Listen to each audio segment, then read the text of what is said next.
I'm Dr. Rob Hallis, a professor of library services.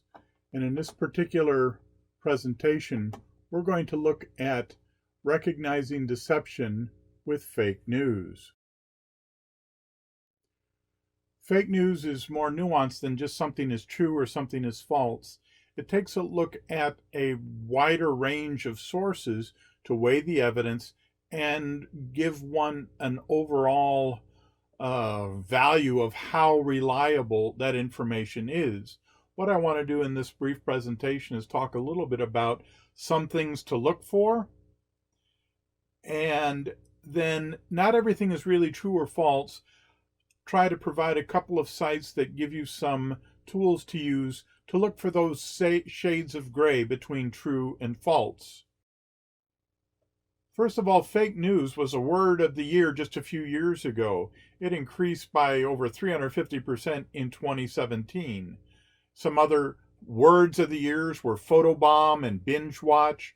So this has come into the modern dialogue relatively recently, but it's really become an issue. Let's take a look, though, at how it can affect you in the pocketbook, so to speak. A few years ago, the public safety sent out a warning to the UCM community, warning students not to fall for a pizza scam on Twitter. Basically, what the Twitter instructed you to do was to pay $10 via PayPal, and then you'll get $50 in Domino's Pizza, which sounds like a pretty good deal. But when you take a look at the tweet, it just looks like a regular tweet. And then you've got some people saying, boy, this is a great deal, thanks so much, and so forth. When you dig into it a little bit, you find that indeed your PayPal goes to an account and you can't get your money back, and there's a problem here. I want to distinguish some simple or Siri and Alexa questions versus some other questions that require a little more digging in. An Alexa or a simple question might be something like, does hair grow thicker if you shave it? And that's an urban myth. And when you type that in Google, it comes up with some answer. No, shaving hair doesn't change its thickness, color, or rate of growth. Shaving facial or body hair gives the hair a blunt tip. The tip might feel coarse or stubby for a time as it grows out. During this phase, the hair might be more noticeable and perhaps appear darker or thicker, but it's really not. Is that really something that you can believe? If you look at the URL of where this information came from, it came from the Mayo Clinic, which is a fairly good source. If you're not sure what the Mayo Clinic is and the reliability of its information, that's another search. But the question itself is a yes or a no question. And one can look at it whether or not some urban myths like this are true or false. And one way to check the reliability of that information is to look at the URL. In the graphic below, there are several clues as to spotting fake news. The first one of which is check the source. Well, that means that we're going to look at the URL. We're going to look at the author. We're going to check the date and, gee, is this maybe a joke? And then there's some things that require a little deeper digging in terms of what sources support that information. Now, if you look on the left, you'll see this is a Google search, and the first result, myth busting, does shaving make your hair grow thicker, was from Dermaflash.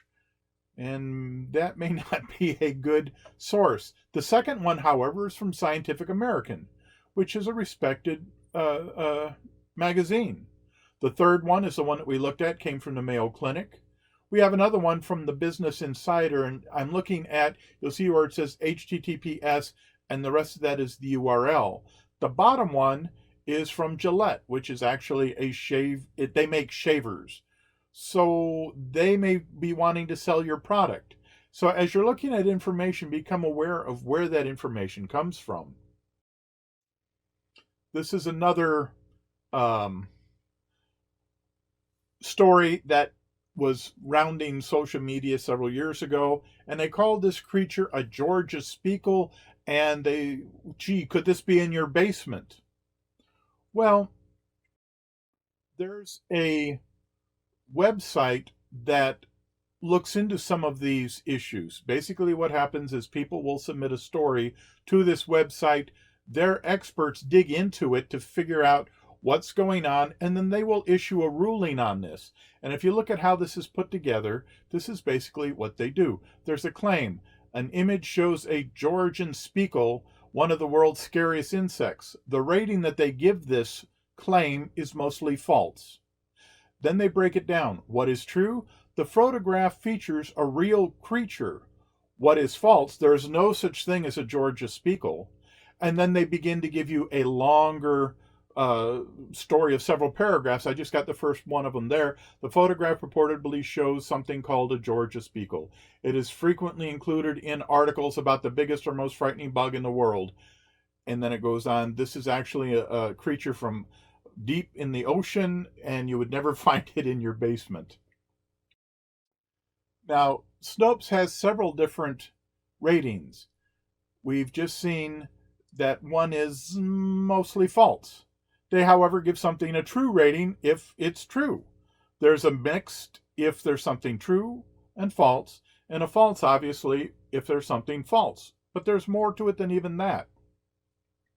We have something that's mostly true, which means that the primary elements of the claim are true, but there might be some details or some rounding information that's not really accurate.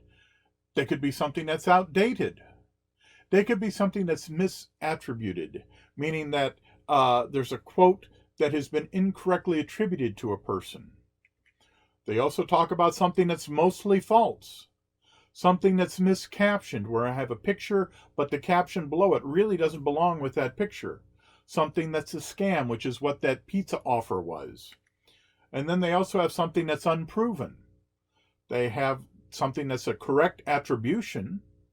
And then we also have legend, which would be the shaving story.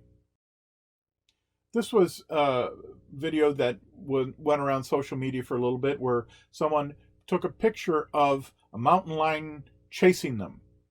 And so somebody wrote to Snopes, take a look at it, what's going on? And is this creature stalking the person, or are they escorting an intruder away from their babies? So Snopes found that indeed what was happening was this particular mountain lion is trying to scare away an intruder. And how they came to that conclusion was they interviewed somebody that studied mammals at Utah Division of Wildlife Resources, who said that the mountain lion's body language and the duration of stalking were likely in response to perceiving a threat to her cubs rather than an attempt at dinner. And it goes on from there. There's actually several paragraphs with this. But the overall attribution is that this is true.